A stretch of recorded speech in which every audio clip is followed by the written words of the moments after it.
sini kita akan membahas tentang ilmu biomedik.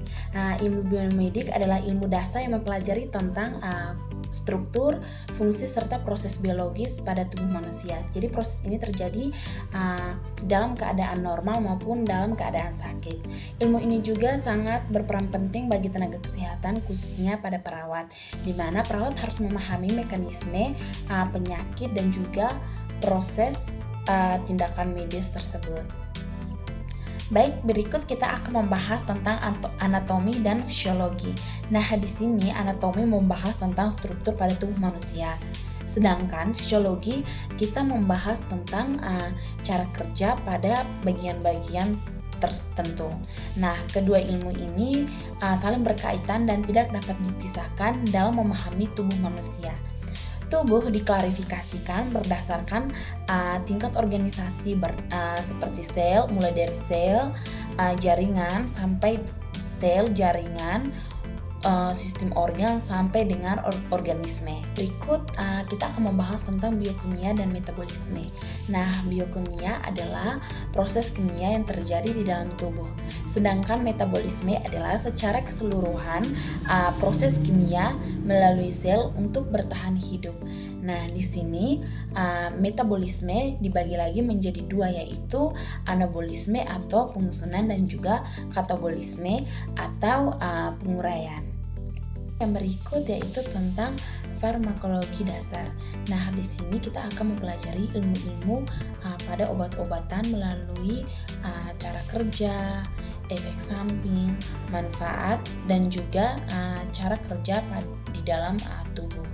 Berikut kita akan membahas tentang anatomi fisiologi. Nah, di sini kita membahas atau mempelajari tentang bagaimana cara peredaran darah ke seluruh tubuh dan mengangkut oksigen, nutrisi, hormon, dan juga membawa sisa metabolisme melalui jantung, peredaran darah, dan juga darah. Nah, di sini jantung menjadi organ pertama atau yang berperan fungsi sebagai pompa. Berikut sistem pencernaan. Nah, sistem pencernaan ini berfungsi untuk mengelola makanan menjadi zat gizi. Zat gizi ini dapat diserap oleh tubuh setiap hari. Yang berikut sistem perkemihan. Nah, pada sistem ini berfungsi atau bertujuan untuk mempertahankan keseimbangan cairan elektronik dan membuang sisa metabolisme dalam bentuk urin. Berikut ada anatomi fisiologi pada saraf. Nah, hal ini bertujuan atau berfungsi untuk mengendalikan dan mengkoordinasikan aktivitas di dalam tubuh manusia. Yang berikut anatomi, fisiologi, dan sistem endokrin. Nah, di sini adalah pengaturan yang bekerja melalui hormon. Nah, hormon adalah zat yang diproduksi oleh kelenjar. Berikut sel. Sel adalah unit terkecil dari bagian kehidupan. Sel adalah setitik yang berisi atau membungkus membran pada sel.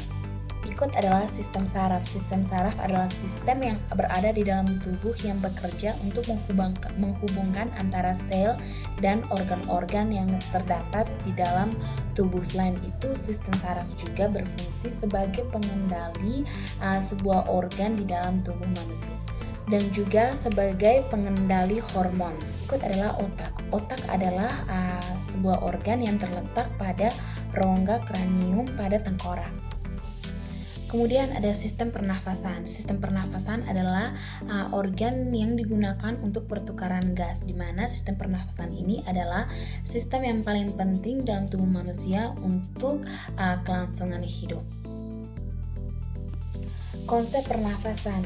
Jadi sistem pernafasan ini merupakan proses masuknya udara ke dalam tubuh manusia dan juga untuk mengeluarkan sisa karbon dioksida sebagai sisa peristiwa oksidasi yang harus dikeluarkan dari dalam tubuh kita. Pernafasan diartikan untuk menghirup udara dan mengandung proses masuknya oksigen ke dalam paru-paru, serta menghembuskan udara yang banyak menghasilkan karbon dioksida sebagai sisa oksigen yang keluar dari tubuh kita. Pernafasan adalah suatu proses yang terjadi secara otomatis di dalam tubuh kita manusia. Bahkan proses ini terjadi saat kita sementara tidur, dan jumlah udara yang keluar ini biasanya disebut dengan frekuensi pernapasan.